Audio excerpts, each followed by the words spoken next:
नमस्कार. M कम्प्युटर्सच्या tally prime या मराठी चॅनलमध्ये मी पंकज मेहता आपलं स्वागत करतो.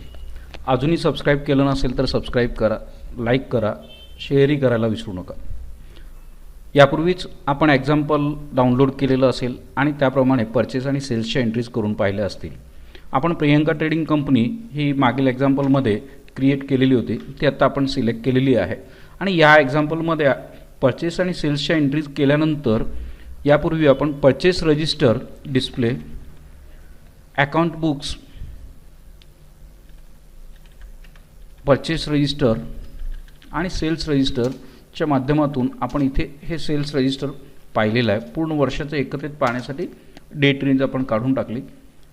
पूर्वीच्या एक्झाम्पल्समध्ये या 8 परचेसच्या एंट्रीज आपण केलेल्या होत्या. त्याच पद्धतीने सेल्सच्या एंट्रीजसुद्धा आपण केलेल्या होत्या, तर तपासूनही पाहिलेल्या होत्या. आज आपण माल विकलेला आहे आणि त्याचे पैसे आपल्याला मिळालेले आहेत.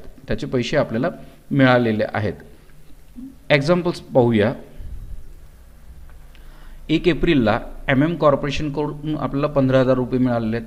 2 एप्रिलला सुभाष लिमिटेडकडून, 1 मे या पद्धतीनं आपल्या एक्झाम्पल जे दिलेलं होतं त्या एक्झाम्पलमध्ये आपल्याला या रिसिप्टच्या एंट्रीज दिलेल्या आहेत आणि त्यानंतर पेमेंटच्या एंट्रीज दिलेल्या आहेत. आपण या रिसिप्टच्या एंट्रीज कशा करायच्या हे पाहूया. Vouchers, F6 receipt. कुणाकडून पैसे मिळालेले आहेत? पहिल्यांदा तारीख 1 एप्रिल. कुणाकडून पैसे मिळाले आहेत? कॉर्पोरेशनकडून पैसे मिळालेले आहेत 15,000 रुपये.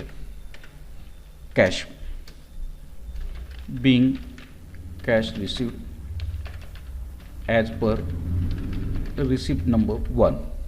जी काही रिसिट आपण क्रिएट केली असेल त्या रिसिटप्रमाणे आपण ही परचेसची एंट्री केलेली आहे. तारीख बदलण्यासाठी F2 2 एप्रिल. सुभाष लिमिटेडकडून आपल्याला पैसे मिळालेले आहेत. ज्या पार्टीकडून आपल्याला पैसे मिळतात, debit the receiver, credit the giver या नियमाप्रमाणे आपला सुभाष लिमिटेड हा क्रेडिट झाला आहे. आपल्याकडे कॅश आलेली आहे. Debit what comes in, credit was goes out या नियमाप्रमाणे कॅश अकाउंटसुद्धा डेबिट झालेला आहे.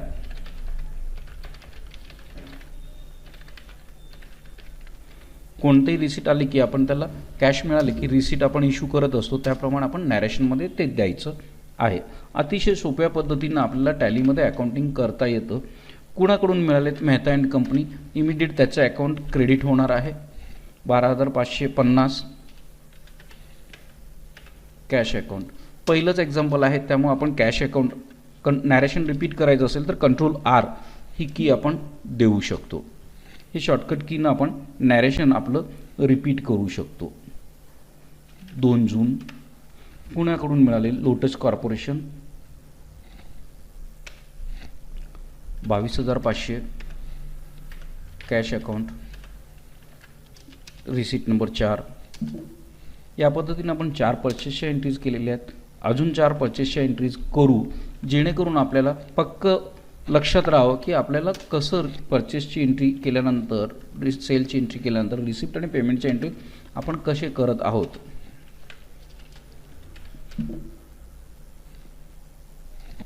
32,000 या एंट्रीज तपासायच्या कसं तेही आपण पाहू.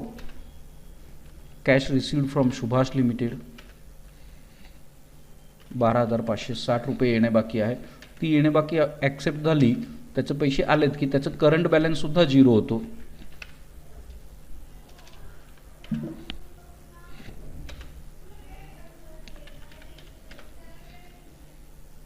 Cash received from Mehta and company 14,890 तेवढंच पैसे यायचे होते. कॅश आलेली आहे आणि त्याप्रमाणे आपण कॅश रिसिप्टची एंट्री करतो आहोत.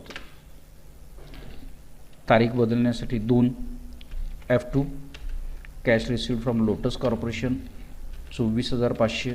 या पद्धतीने या पार्टीजकडून जे पैसे यायचे होते ते आपल्याला आलेले आहेत. तर कोणत्याही बिझनेसमध्ये सेल, परचेस, रिसिप्ट आणि पेमेंट, आत्तापर्यंत आपण रिसिप्टची एंट्री केली, आता आपल्याला पेमेंटच्या एंट्रीज करायच्या आहेत.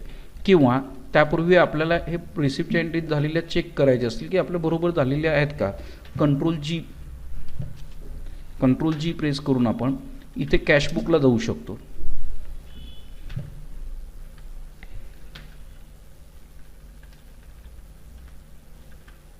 लेजर रिपोर्ट आता आपण रिसिप्टच्या एंट्री केलेल्या आहेत. एक लेजर वाउचर्स कॅश F2 पूर्ण 12 महिन्याच्या रिसिप्टच्या एंट्रीज आपल्यासमोर इथे दिसत आहेत.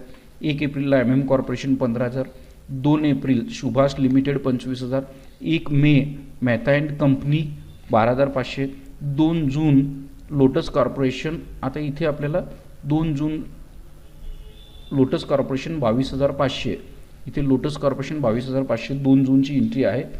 आणि त्यानंतर 1 जूनची एंट्री आपण केली होती MM कॉर्पोरेशन 32,000 रुपये. त्यानंतर पुन्हा 2 June Subhash limited, 2 June Subhash limited 12,560, 1 जुलै Mehta and company 14,890, 2 August 24,500 Lotus corporation. तर आपल्या रिसिप्टच्या एंट्रीज व्यवस्थित आहेत. एस्केप करू आपण. एस्केप केलं की पुन्हा आपल्याला वाउचर्समध्ये इथे जाता येईल. हे वाउचर्समध्ये आपण आलो. आता आपल्याला पेमेंटच्या एंट्रीज करायच्या आहेत. अल्टर F5 पेमेंटच्या एंट्रीजमध्ये आपल्याला तारीख बदलायला 1 एप्रिल. कोणाला पेमेंट करायचं आहे? राजमाने ट्रेडर्स यांच्याकडून आपण माल खरेदी केला होता आणि त्यांचे 49,000 रुपये आपण देणं आहोत. त्यातले 25,000 रुपये आता आपण रोखीनं देतो आहोत. 20,000पेक्षा जास्त रोखीनं देता येत नाही, पण आपण एक्झाम्पल म्हणून इथे 25,000 रुपये ही रक्कम घेतलेली आहे. तर त्यातली अमाऊंट वजावून त्यांचं करंट बॅलन्स अपडेट झालेलं आहे. तारीख बदलण्यासाठी पुन्हा F2 2 एप्रिल. कोणाला पेड केलं? इंडियन कंपनी 15,000 रुपये कॅश अकाउंट. तारीख बदलण्यासाठी 1 मे. ही सर्व एंट्री आपल्या एक्झाम्पलमधल्या आपल्याला करून दाखवतो आहे. याप्रमाणे पुन्हा बघून आपण या एंट्रीज करून बघू शकता आणि करून बघावं हे मी आपल्याला सुचवेन. Ctrl R to repeat the narration. To change the date F2. Kalpataru corporation 15,000 रुपये cash account. To repeat the narration Ctrl R, change the date. तर या एवढ्या सोप्या पद्धतीने आपल्याला कुठल्याही बिझनेसच्या सेल, परचेस, रिसीव्ह, पेमेंटच्या एंट्रीज करता येते. पहिल्या एक्झाम्पलमध्ये आपण कुठलंही इन्व्हेंटरी कंट्रोल आपण घेतलेलं नाही. कुठला माल खरेदी केला आहे, किती रुपयाचा माल खरेदी केला आहे, काय त्याचं बिल नंबर आहे, काय नाही, या सर्व गोष्टी आपण टप्प्याटप्प्याने पाहणार आहोत. त्यातला पहिला टप्पा आपण नुसतं सेल, परचेस, रिसीव्ह, पेमेंटच्या एंट्रीज कशा पाहायच्या हे आजच्या एक्झाम्पलमध्ये आपलं पूर्ण होतं आहे. पुढच्या एक्झाम्पलमध्ये आपण बिल वाईज डिटेल्स यांचं आम्हाला येणं आणि देणं जे काही आहे ते बिल वाईज डिटेल्स जर मेंटेन करायचे असतील तर ते कसं करणार आहोत हे आपण पुढच्या एक्झाम्पलमध्ये पाहणार आहोत. तोपर्यंत आपल्याला हा एक्झाम्पल करून बघायचं आहे. आता इथे कॅश अकाउंट क्रेडिट येतं आहे कारण आपण पेमेंट आपल्या इथं कॅश नसताना दाखवतो आहोत. हे ऑब्झर्व आपण करायला हवं. एकतर आपलं चुकलेलं आहे. कॅश नसताना आपण देऊच शकत नाही. ज्या अर्थी आपण देतो आहोत त्या अर्थी आपल्याकडं कॅश आहे आणि ती आपण देतो आहे, पण इथे तर कॅश अकाउंट क्रेडिट बॅलन्स दाखवतो आहे, निगेटिव्ह कॅश असाही मेसेज येतो आहे. मग आपलं ओपनिंग कॅश बॅलन्स असू शकतो, तो आपण इथे भरलेला नाही. पहिल्या एक्झाम्पलमध्ये आपण सेल्स, परचेस, रिसिप्ट आणि पेमेंट हे कसं बघायचं हेच आपल्याला कॉन्सन्ट्रेट करायचं होतं. त्यामुळे आपण या एक्झाम्पलमध्ये सेल, परचेस, रिसिप्ट, पेमेंटच्या एंट्रीज फक्त आपण बघितलेल्या आहेत. अकाउंट बुक, कॅश अकाउंट आपण जर बघितलं तर इथे पहिल्या महिन्यामध्ये एप्रिल महिन्यामध्ये आपल्याकडे 40,000 रुपये आले होते आणि ते 40,000 रुपये आपण पेमेंट केलं असं दाखवलेलं आहे. 25,000 आणि 15,000. मे महिन्यामध्ये मात्र आपल्याकडे जमा 12,500च होते, मात्र पेमेंट आपण 65,000 रुपयेच्या एंट्रीज केलेल्या आहेत. त्यामुळं क्लोजिंग बॅलन्स हा नेगेटिव्हमध्ये दाखवतो आहे. याचा अर्थ काय होतो मित्रांनो की एकतर रिसिप्टची कोणती तरी एंट्री विसरलेली आहे किंवा कॅश अकाउंटचा ओपनिंग बॅलन्स आपण काही दिलेला नाही. आता जर समजा कॅश अकाउंटला आपला काही ओपनिंग बॅलन्स 1,00,000 रुपये वगैरे असेल तर तो आपल्याला काय करता येणार आहे. इथे 22,000च्या एंट्रीची तारीख चुकलेली आहे, ती आपल्याला 2 जून अशी करावी लागेल. ती आपण दुरुस्त केली. आता आपल्याला ओपनिंग बॅलन्स जर कॅशचा टाकायचा असेल तर तो कसा टाकणार आहोत, तर ते alter cash account, cash in hand असं गृहीत धरूया की 1,00,000 रुपये त्याचा ओपनिंग बॅलन्स होता. मग आता 1,00,000 रुपये कॅशचा बॅलन्स होता, तर दुसरा क्रेडिट बॅलन्स काय होता ते आपण दिलेलं नाही. ते कॅपिटल अकाउंटमध्ये आपण क्रिएट करू. Create ledger capital account. त्यांनी 1,00,000 रुपये घेऊन बिझनेस सुरू केला असं आपण आता इथे एंट्रीज करतो आहोत. आता जर जाऊन आपण कॅश बुक बघितलं, display account book cash book, तर आपल्याला डेबिट बॅलन्स दिसेल कारण त्याचं ओपनिंग कॅश बॅलन्स आपण एंटर केलेलं आहे. असू दे, आपल्याला फक्त ह्या एक्झाम्पलमध्ये सेल्स, परचेस, रिसिप्ट आणि पेमेंटवर कॉन्सन्ट्रेशन करायचं होतं, ते आपण केलेलं आहोत. एक्झाम्पल लिंकमध्ये दिलेलं डाउनलोड करून घ्या. ह्या पद्धतीनं कंपनी क्रिएट करा आणि कंपनी क्रिएट करून हे वाउचर्स एंट्री करून पहा.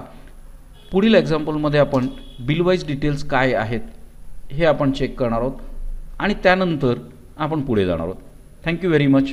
लाईक करा, सबस्क्राईब करा आणि कमेंट्स देऊन ॲप्रिशिएशन करा. Thank you very much.